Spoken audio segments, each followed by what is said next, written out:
Today, I'm going to show you how to make the best and the easiest homemade brown gravy. All you need is beef broth, and I'm sure you have all the other ingredients in your pantry, and you can whip up this homemade brown gravy in just minutes. And it tastes way better than the store-bought packages. It's amazing, easy, and delicious. Hi, I am Christina with eatingonadime.com. I have linked today's recipe in the description below, or you can go to eatingonadime.com and search brown gravy, and this will pull right up. Once you see how easy this recipe is to make, you will never buy store-bought again. I promise. It is a game changer. Do not forget to like and subscribe so you don't miss any more of our easy recipes.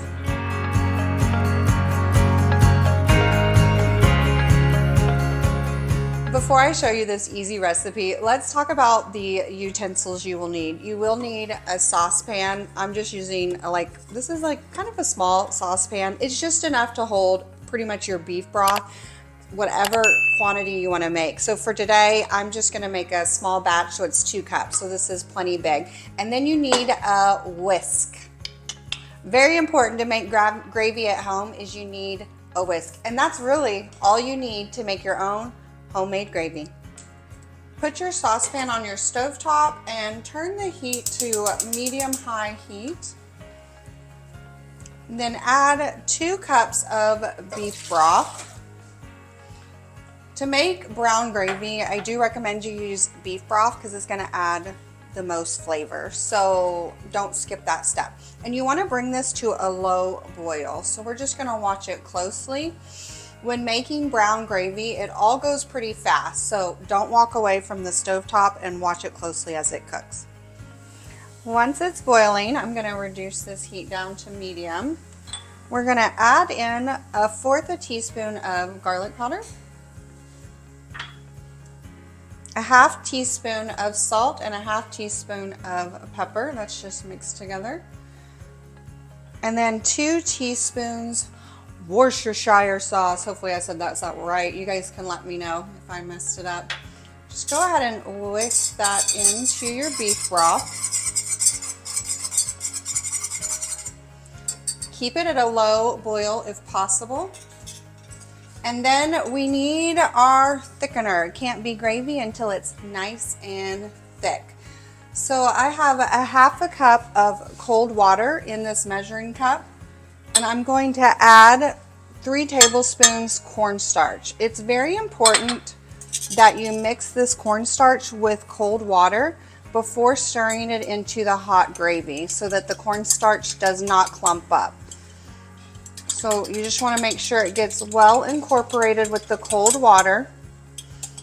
And then once it's dissolved just like that, go ahead and pour it into your beef broth mixture. Perfect. I'm going to turn this heat up a little bit. And this is when we start whisking. You want to whisk that mixture in and continue to whisk it until the gravy is the consistency that you like.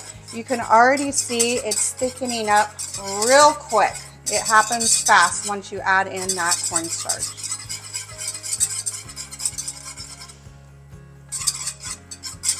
All right, I think that looks perfect. You do want to take it off just a little bit thinner than you like because it will thicken up as it sits as well.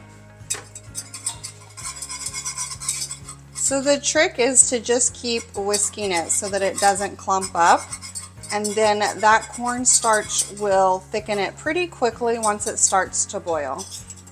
And it's ready. So let's talk about what to do if it's not thickening. Now, all products work different in your kitchen. So if your gravy is not thickening as well, it's okay to add more cornstarch. Add 1 tablespoon at a time. Make sure that you mix it with cold water before stirring it into the gravy, and then just keep whisking it until it thickens. It will eventually thicken, and you do need to make sure that your cornstarch is not expired, just in case you don't use it that often and it's been in there a while, because it may not thicken it if it's an expired ingredient.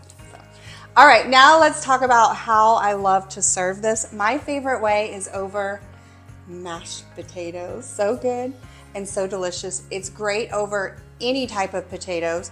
Pan-fried potatoes is great with brown gravy on top. Roasted potatoes all the way is delicious with gravy on top. I also love this over egg noodles, over any type of roast, stew meat. You can make an easy and delicious homemade stroganoff with this delicious brown gravy sauce. It's amazing every single time. And it's so easy to make, I promise. It's way better. Ooh, another thing my kids love is brown gravy with meatballs over egg noodles. Oh, so good, so awesome. All right, I want to show you guys poured over. Look at that. Perfect. If you make more than you need, let's talk about how to store the leftovers. So you can refrigerate this in an airtight container, and it should last up to 5 days. It will thicken as it's stored. So when you go to heat it up, add in a little bit more beef broth or water to thin out the consistency of the gravy until it's just the way you like it. You can also freeze the leftovers of this. It freezes great. Just put it in a freezer bag, take as much air out of the bag as possible and freeze, and it should last up to 3 to 6 months in your freezer. Look how easy that is, guys. Just 6 ingredients and it makes the best homemade gravy that everyone will rave about. Thank you so much for joining me today in my kitchen and learning how to make this delicious homemade gravy. Do not forget to like and subscribe so you don't miss any more of our easy, affordable, simple recipes just like this one. Let's stop buying the store-bought and make it at home. It tastes better and it's not hard to do as well. Don't forget, I have linked today's full recipe in the description below. It has all of our tips and tricks in it and the nutritional information. So make sure you check that out. All right, guys, thank you so much for joining me, and I will see you next time. I cannot wait to try this. Bye, friends.